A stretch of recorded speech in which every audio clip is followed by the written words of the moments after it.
Good morning, everybody. Welcome to another video. So you join us. Good afternoon. It's the afternoon. It's afternoon. Good afternoon, everybody. Welcome to another video. You join us today, not on an abandoned railway. So you'll have learned that from time to time we make videos that are revolving around other things outside of railways, but still within the frame of, let's say, transportation and abandoned routes, connections, how people came together, what their motivation was for making different routes. And yeah, so you join us today for 3 different reasons. Number 1, we're here today to try and work out why there is such a huge deviation, probably around about 4-mile deviation in the Roman road here at Chute Causeway. So the road itself went north out of Andover, up towards Marlborough and Swindon, but before it got to Marlborough and Middenhall, it took a huge deviation right here. So for context, that way is south, that way is back towards Andover and Winchester. The Roman road should have got to the top of that hill just up there, down the hill into the valley, back up to almost where we're stood now, but it didn't. It went right across the top of the valley there, which is called Chute Causeway, and took the biggest deviation in the country. Number two is us looking for an Iron Age hill fort. The hill fort is right up on the hill in the distance behind you, said to be Iron Age, as so many are around here, and we thought it would be quite interesting to see, well, have a look around it, see if any of the old ancient trackways actually lead to it or have any kind of connection to the actual convergence to the hill fort. Number 3, we're going to also be looking, whilst we're in this area, for any ancient trackways, and what we mean by that is anything that sort of predates Roman roads and could potentially go as far back as 5,000 years old. Things like the Pilgrim's Way, the Harrow Way, although not exactly here, we are pretty sure that in this area it crosses just north of where we're going now is the what they call the Ink Pen. I think it's the North Hampshire Ridgeway.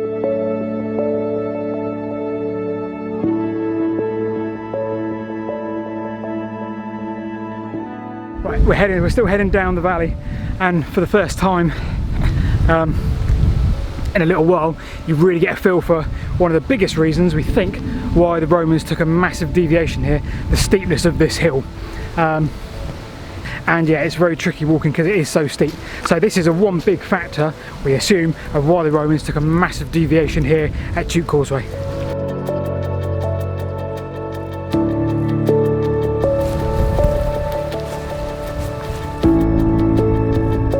Okay, so we've just scaled the hill there, which is about 100 metres. We're absolutely shattered, and we certainly wouldn't want to take on somebody in a fist fight or otherwise. That's the first thing you thought of. Fist fight, come on, you blooming Celtics. Arm wrestle. We certainly wouldn't want to take on anybody being this tired. So yeah, right there in the distance is where the Roman road should have come from, down the valley there, up here, and just to the east side of the hill fort, which is where we are now. So to take a 4-mile deviation seems quite excessive, but when you take in consideration the size of this valley, it does become pretty clear as to why they did that. We're now going to go and explore Fosbury Camp Hill Fort and see if there's anything we can see which takes our interest. Right, one thing that's probably not going to be clear is the convergence or the interaction between the hill fort, Fosbury Hill Fort, and the actual Roman road itself. A little bit of research has told us that it was built, we think, between 700 BC and 300 BC, making Iron Age, certainly in the UK. So knowing that the Roman road was built obviously after AD 40, was there an interaction? Was this a hill fort that at the time was defended? Possibly by the Celtics, maybe they were a little bit further south, but nevertheless, when the Romans came and invaded, was this an occupied hill fort? We're not historians, we're not here to try and teach you all these things. We've got some very sketchy research, but nevertheless, perhaps it gives you the bug, as it's given us, to do a lot more reading on these things which are reasonably local to us.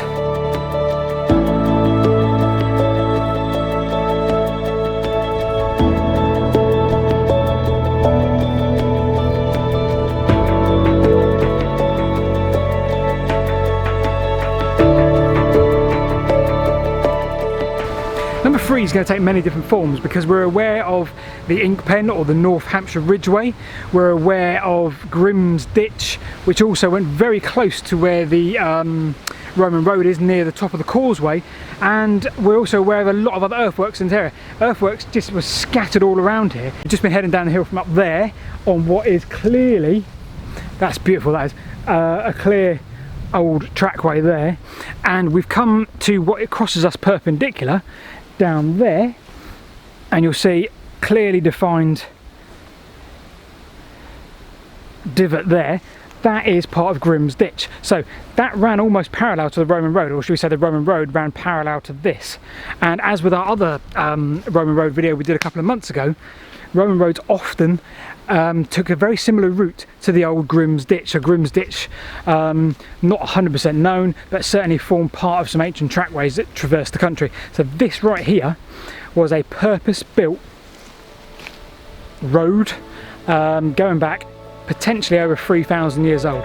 Love that.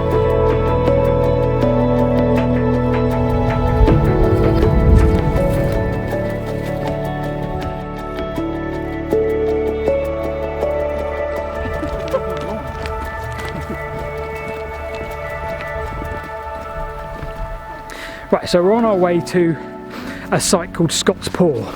So Scott's Paw was a site of an old pub called Bluebell, which I think closed pre-1920.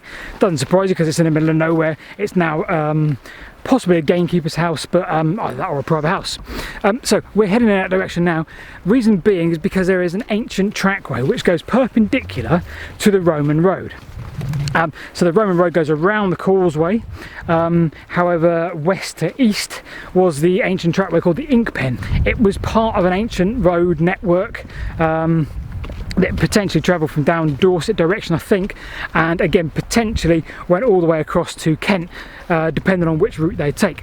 Plenty of traces of that across the country, and there's some extremely good resources, one of which we've been reading about, which you can look up and find the exact route. How they know this, I don't know. I suspect quite a bit is speculation, but I also suspect there is quite a lot of research behind it where they've gone into detail, such as the type of embankments that they built on these ancient trackways, what was used in them to build them, and therefore gives you an indication that it was built at the same time or potentially by the same people or clan.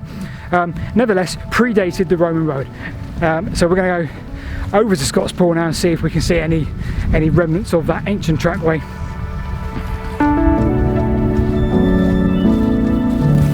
Okay, so on the trail of the ancient trackways, the ones that predated the Romans in this area, we find ourselves walking along this bridleway. Right at the end of the trackway here, another 100 yards down there or so, is Scott's Paw. There is an old pub there, the Bluebell pub, which I think we talked about before, but in this hedgerow here, supposedly, is the ancient trackway, up to 3,000 or over 3,000 years old. But quick inspection there looks quite interesting because it's almost like a railway embankment, a railway cutting. It's that well defined.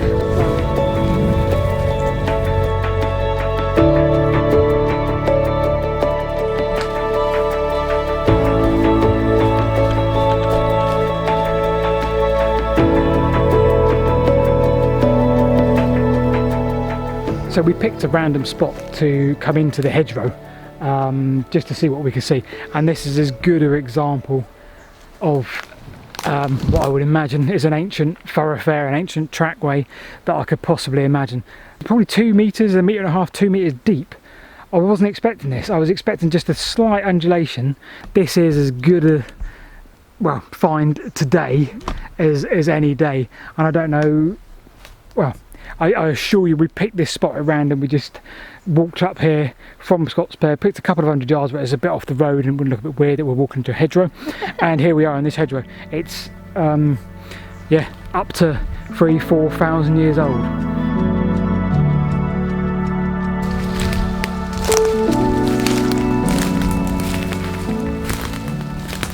To conclude, number one, the Roman road. We decided pretty conclusively why it took a massive deviation in this part of the country. Thanks to saxonhistory.co.uk for the use of his wonderful map. Number two, what was number two? Hill fort. Number two, the hill fort. What a beautiful hill fort. We don't live a million miles away from here. We never knew it was here. Fosbury Camp Hill Fort. A beautiful example of an Iron Age big hill fort. Big old pond, wonderful earthworks, ancient trees around the outside, just fantastic. Number 3, ancient pathways and trackways. There's quite a few around here. Not all of them are really obvious as to where they're going and what they're doing, but certainly the one up at Scottspool, part of the North Hampshire Ridge. So yeah, it's been a really good day. Yeah, so I think I'm going to start going backwards in a minute. We're going back up towards the car now, very steep. Anyway, so it's all us to say now. Thank you for watching. Really appreciate your support as ever. If you haven't subscribed yet and you're watching this, please subscribe. Please do. This corner here. No, it's not. It's this one. I don't know. Subscribe. Leave us a comment. We try and reply as ever. Give us a like, thumbs up, and do share and tell your friends and your friends and your family and everything. Thanks for watching. Thanks for watching.